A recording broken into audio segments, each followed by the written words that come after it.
Damn this chick. Welcome back, everyone, to another week of Real Estate Trends with your host, Philip Rispoli from MyDigitalListing.com and the Taberski Real Estate team. Well, it's another week of mixed messages from the economists on everything real estate.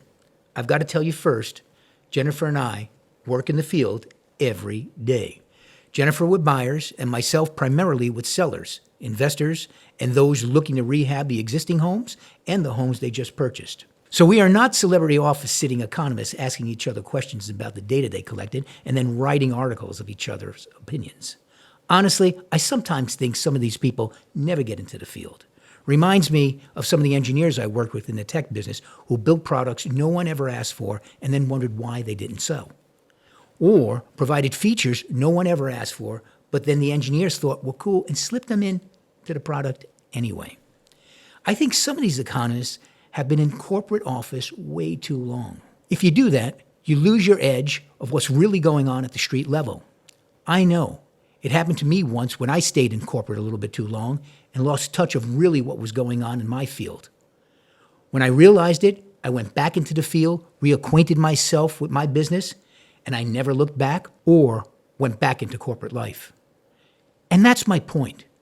In today's world, we can't rely on sources like NAR, the National Association of Realtors, and so many other stodgy organizations for our up-to-date information. The problem is, by the time these organizations sort through it, get approval, and release it, it's like getting our information off the walls of King Tut's tomb. The information is now so old it might as well be considered historical. And that brings me to this week's episode. The big dogs out there are starting to come around and say the market is starting to slow down. Nationally, inventory moved up 1%. There are 10% fewer homes on the market this year than last year. And the data seems to show nationally there are fewer buyers right now in the market as well.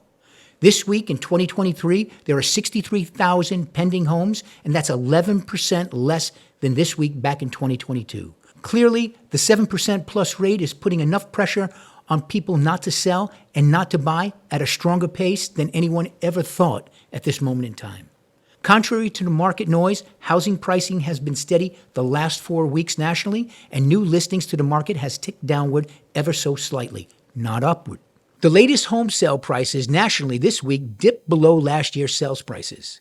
This is similar to what I presented in last week's video where I said we are seeing stability in at least one zip code and continued reduction on the latent inventory to catch up to the demands of recent buyers. I remain positive that in our area of Southwest Florida, the housing market will continue to level out, remain stable, and show signs of improvement for our buyers and sellers alike. Again, this week, our 33955 is again running a normal 34% price decrease in weekly latent inventory, where our 33950 continues to have inventory priced above what the market will pay by 54%. In our local area of Southwest Florida, our inventory is starting to rise as well as buyers start to retreat slightly. A calm before the storm, if you know what I mean. But what about new construction? We have mentioned after the first quarter that we have a keen focus on new construction, and here is why. According to Joe Kahn, Mortgage Broker Association's Vice President and Deputy Chief Economist, and I quote, "Applications for purchase loans on newly constructed homes remain strong in July, up 36% annually as new homes continue to account for a growing share of homes available for sale. Overall, 24.2% of the purchase applications came from the FHA, the highest share since May 2020.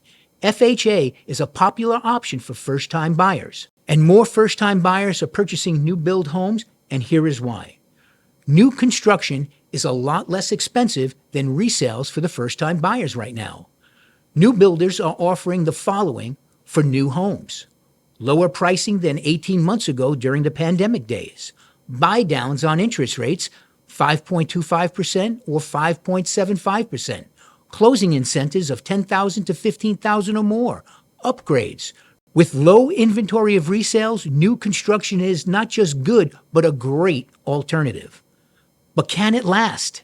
Builder stocks have gone through the roof, but these buy downs are killing their earnings. Just take a look. At some point, the boards are going to demand that the bleeding stop.